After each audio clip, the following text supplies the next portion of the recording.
ಎಲ್ಲರಿಗೂ ನಮಸ್ಕಾರ. ಸವಿಪಾಕ ಚಾನಲ್‌ಗೆ ಸ್ವಾಗತ. ಯಾರೆಲ್ಲ ನಮ್ಮ ಚಾನಲ್‌ನ ನೋಡ್ತಾ ಇದ್ದಾರೋ ಎಲ್ಲರೂ ಸಬ್ಸ್ಕ್ರೈಬ್ ಮಾಡಿ, ಹಾಗೆ ಲೈಕ್ ಮಾಡಿ.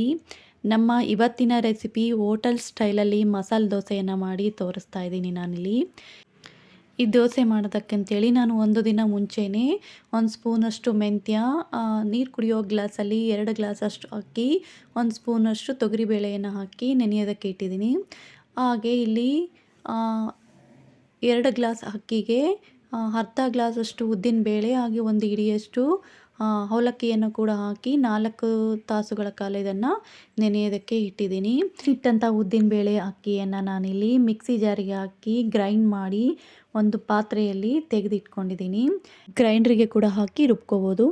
ಇಲ್ಲಿ ರುಬ್ಬಿಟ್ಟಂಥ ಹಿಟ್ಟಿಗೆ ಟೀ ಕಪ್ಪಲ್ಲಿ 2 ಕಪ್ಪಷ್ಟು ನಾನು ಅಕ್ಕಿ ಹಿಟ್ಟನ್ನು ಕೂಡ ಸೇರಿಸ್ಕೊತಾ ಇದ್ದೀನಿ. ಹಾಗೆ 1 ಸ್ಪೂನಷ್ಟು ಮೈದಾವನ್ನು ಕೂಡ ಸೇರಿಸ್ಕೊತಾ ಇದ್ದೀನಿ. ಇದು ಹೋಟೆಲ್ ಸ್ಟೈಲಲ್ಲಿ ಮಾಡ್ತಾ ಇರೋದ್ರಿಂದ ಇದು ಟೇಸ್ಟು ಸೇಮ್ ಅದೇ ಥರ ಬರೋದಕ್ಕೋಸ್ಕರ, ಹಾಗೆ ಕಲರ್ಗೋಸ್ಕರ ನಾನು ಅಕ್ಕಿ ಹಿಟ್ಟು ಹಾಗೆ 1 ಸ್ಪೂನಷ್ಟು ಮೈದಾವನ್ನು ಕೂಡ ಹಾಕಿ ಚೆನ್ನಾಗಿ ಮಿಕ್ಸ್ ಮಾಡಿ ಈ ಥರ ಹಿಟ್ಟನ್ನು ಗಂಟಿಲ್ದಂತಲೇ ಕಲಸಿ ಇಟ್ಟಿದ್ದೀನಿ. ಇದನ್ನು ಓವರ್ ನೈಟು ನೆನೆಯೋದಕ್ಕೆ ಬಿಡಬೇಕು. ನೆಕ್ಸ್ಟ್ ದಿನದ ವ್ಲಾಗ್ ಇದು. ಇದಕ್ಕೀಗ ನಾನು 4ರಿಂದ 5 ಆಲೂಗಡ್ಡೆನ ತೊಳೆದು ಕುಕ್ಕರ್ಗೆ ಹಾಕಿ 2 ವಿಸಿಲನ್ನು ಕೂಗಿಸ್ಕೊತಾ ಇದ್ದೀನಿ. 2 ವಿಸಿಲಾದರೆ ಸಾಕು. ಈಗ ಇದು ಕುಕ್ಕರ್ ಆರೋದಕ್ಕೆ ಬಿಟ್ಟು ಈಗ ಒಂದು ಬಾಣಲೆಯನ್ನು ಇಟ್ಕೊಂಡಿದ್ದೀನಿ.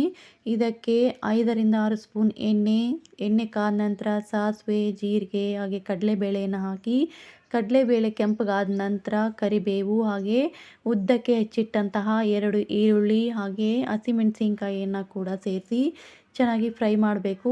ಆದರೆ ಈರುಳ್ಳಿ ಬಣ್ಣ ಚೇಂಜ್ ಆಗೋ ತನಕ ಏನು ಫ್ರೈ ಮಾಡೋ ಅವಶ್ಯಕತೆ ಇಲ್ಲ. ಒಂದು 2ರಿಂದ 3 ನಿಮಿಷ ಈರುಳ್ಳಿಯನ್ನು ಫ್ರೈ ಮಾಡಿಕೊಂಡ್ರೆ ಸಾಕು. ಈ ಈರುಳ್ಳಿ ಬಾಯಿಗೆ ಸಿಗ್ತಾ ಇದ್ರೇ ಟೇಸ್ಟ್ ಚೆನ್ನಾಗಿರುತ್ತೆ. ಇದು ಸ್ವಲ್ಪ ಫ್ರೈ ಆಗಲಿ. ಫ್ರೈ ಆದ ನಂತರ ಇದಕ್ಕೆ ರುಚಿಗೆ ತಕ್ಕಷ್ಟು ಉಪ್ಪನ್ನು ಕೂಡ ಸೇರಿಸ್ಕೊತಾ ಇದ್ದೀನಿ ನಾನು. ಉಪ್ಪು ಹಾಕಿ ಹಾಗೆ ಇಲ್ಲಿ ಅರಿಶಿಣದ ಪುಡಿಯನ್ನು ಕೂಡ ಸೇರಿಸ್ಕೊಂಡು ಚೆನ್ನಾಗಿ ಮಿಕ್ಸ್ ಮಾಡ್ಕೋಬೇಕು. ಇದು ಮಿಕ್ಸ್ ಆದ ನಂತರ ಇಲ್ಲಿ ಕೂಗಿಸಿಟ್ಟಂತಹ ಆಲೂಗಡ್ಡೆಯನ್ನು ಸಿಪ್ಪೆ ತೆಗೆದು ನಾನು ಈ ಥರ ಕೈಯಲ್ಲಿನೇ ಕಿವುಚ್ಕೊಂಡು ಇಟ್ಕೊಂಡಿದ್ದೀನಿ. ಇದು ಸ್ವಲ್ಪ ಆಲೂಗಡ್ಡೆ ಅದು ಬಾಯಿಗೆ ಸಿಗೋ ಥರ ಇದ್ರೇ ಚೆನ್ನಾಗಿರುತ್ತೆ. ಫುಲ್ಲು ಮೆತ್ತಗಾಗೋ ಥರ ಮ್ಯಾಶ್ ಮಾಡ್ದೇನೆ ಇದನ್ನು ಬಾಯಿಗೆ ಸಿಗೋ ಥರ ಆಲೂಗಡ್ಡೆಯನ್ನು ಹಾಕ್ಕೊಂಡಿದ್ದೀನಿ ನಾನು. ಇದನ್ನು ಹಾಕಿ ಮಿಕ್ಸ್ ಮಾಡಿ ಇದಕ್ಕೆ ಅರ್ಧ ಗಾತ್ರದ ನಿಂಬೆಹಣ್ಣಿನ ರಸವನ್ನು ಕೂಡ ಸೇರಿಸ್ಕೊತಾ ಇದ್ದೀನಿ. ನಿಂಬೆಹಣ್ಣಿನ ರಸವನ್ನು ಹಾಕಿ ಚೆನ್ನಾಗಿ ಮಿಕ್ಸ್ ಮಾಡಿಕೊಂಡು ಇದನ್ನೆಲ್ಲವನ್ನು ಕೂಡ ನಾವು ಸಣ್ಣ ಉರಿಯಲ್ಲಿನೇ ಮಾಡಬೇಕು.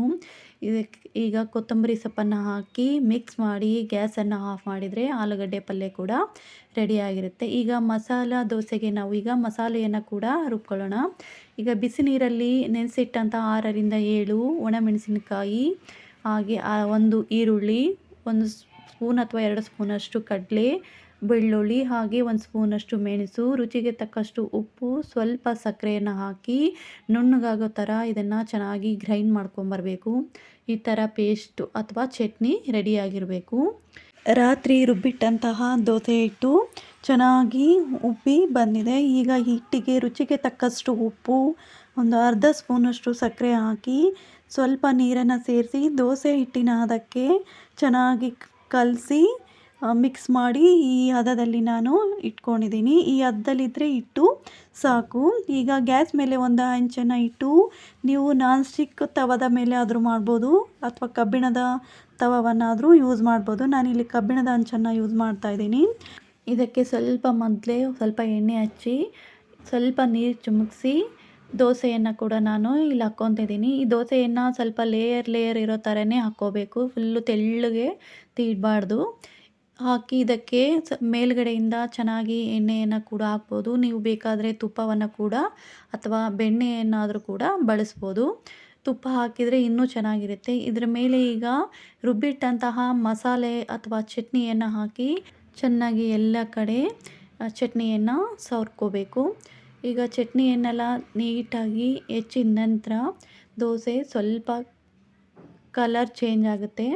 ಕಲರ್ ಚೇಂಜ್ ಆಗೋ ತನಕ ಇದನ್ನು ಸ್ವಲ್ಪ ಮಧ್ಯಮ ಉರಿಯಲ್ಲಿನೇ ದೋಸೆ ಹಾಕಬೇಕಾದ್ರೆ ಹೆಂಚನ್ನು ಚೆನ್ನಾಗಿ ಕಾಯಿಸಿ ಸಣ್ಣ ಉರಿಯಲ್ಲಿ ಇಟ್ಟು ಆ ದೋಸೆಯನ್ನು ಹಾಕಿ ನಂತರ ಮಧ್ಯಮ ಉರಿಯಲ್ಲಿ ದೋಸೆಯನ್ನು ಬೇಯಿಸಬೇಕು. ಹಾಗಾದ್ರೆ ಮಾತ್ರ ದೋಸೆ ಚೆನ್ನಾಗಿ ಕಲರ್ ಕೂಡ ಬರುತ್ತೆ, ಹಾಗೆ ಕ್ರಿಸ್ಪಿಯಾಗಿ ಕೂಡ ಬರುತ್ತೆ. ಈಗ ಮಾಡಿಟ್ಟಂತಹ ಆಲೂಗಡ್ಡೆ ಪಲ್ಯವನ್ನು ಕೂಡ ನಾನು ಮಧ್ಯದಲ್ಲಿ ಹಾಕಿ ಈಗ ದೋಸೆಯನ್ನು ಕೂಡ ತೆಗೆದಿಟ್ಟಿದ್ದೀನಿ. ಈಗ ಇನ್ನೊಂದು ದೋಸೆಯನ್ನು ಕೂಡ ಹಾಕಿ ನಿಮಗೆ ತೋರಿಸ್ಕೊಡ್ತೀನಿ. ದೋಸೆಯನ್ನು ಲೇಯರ್ ಬರೋ ಥರನೇ ದೋಸೆಯನ್ನು ಹಾಕಬೇಕು. ಫುಲ್ಲು ತೆಳ್ಳಗೆ ತೀಡಬಾರ್ದು. ದೋಸೆ ಹಾಕಿದ ನಂತರ ಇದಕ್ಕೆ ಒಂದು 2 ಸ್ಪೂನಷ್ಟು ನಾನಿಲ್ಲಿ ತುಪ್ಪವನ್ನು ಹಾಕ್ಕೊತಿದ್ದೀನಿ. ತುಪ್ಪ ಹಾಕೋದ್ರಿಂದ ದೋಸೆ ತುಂಬ ಶೈನಿಂಗಾಗಿ ಬರುತ್ತೆ, ಹಾಗೆ ಕಲರ್ ಕೂಡ ತುಂಬ ಚೆನ್ನಾಗಿ ಬರುತ್ತೆ. ಒಂದೇ ರೀತಿಯಲ್ಲಿ ಕಲರ್ ಬರುತ್ತೆ. ನೀವು ಬೆಣ್ಣೆಯನ್ನು ಕೂಡ ಹಾಕ್ಕೋಬೋದು. ಇದ್ರ ಮೇಲೆ ಈಗ ರುಬ್ಬಿಟ್ಟಂತಹ ಮಸಾಲೆಯನ್ನು ಕೂಡ ಹಾಕಿ ಚೆನ್ನಾಗಿ ದೋಸೆ ತುಂಬ ಚಟ್ನಿಯನ್ನು ಸ್ಪ್ರೆಡ್ ಮಾಡಬೇಕು. ಚಟ್ನಿ ಎಲ್ಲ ದೋಸೆಗೆಲ್ಲ ಹಚ್ಚಿದ ನಂತರ ಇದಕ್ಕೆ ಸ್ವಲ್ಪ ಒಂದು 2-3 ನಿಮಿಷ ಇದನ್ನು ಸಣ್ಣ ಉರಿ ಅಥವಾ ಮಧ್ಯಮ ಉರಿಯಲ್ಲಿ ಇದನ್ನು ಬೇಯೋದಕ್ಕೆ ಬಿಡಬೇಕು. ಹಾಗಾದರೆ ಒಂದೇ ರೀತಿಯಲ್ಲಿ ಇದ್ರ ಕಲರ್ ಬರುತ್ತೆ. ಈಗ ದೋಸೆಯನ್ನು ಕೂಡ ನಾನು ತೆಗೆದು ತೋರಿಸ್ತಾ ಇದ್ದೀನಿ. ಯಾವುದೇ ದೋಸೆಯನ್ನಾಗಲಿ ಹೆಂಚುಕಾದ ನಂತರ ಸಣ್ಣ ಉರಿಯಲ್ಲಿನೇ ಹಾಕಿ ಮಧ್ಯಮ ಉರಿಯಲ್ಲಿ ಇಟ್ಟು ಮಾಡೋದ್ರಿಂದ ದೋಸೆ ಒಂದೇ ರೀತಿಯಲ್ಲಿ ಬೇಯುತ್ತೆ. ಈಗ ಬಿಸಿ ಬಿಸಿಯಾದ ಮಸಾಲೆ ದೋಸೆ ಹೋಟೆಲ್ ಸ್ಟೈಲಲ್ಲಿ ರೆಡಿಯಾಗಿದೆ. ಟ್ರೈ ಮಾಡಿ ನೋಡಿ, ಹೇಗಿತ್ತಂತ ಕಮೆಂಟ್ ಮಾಡಿ. ಧನ್ಯವಾದಗಳು.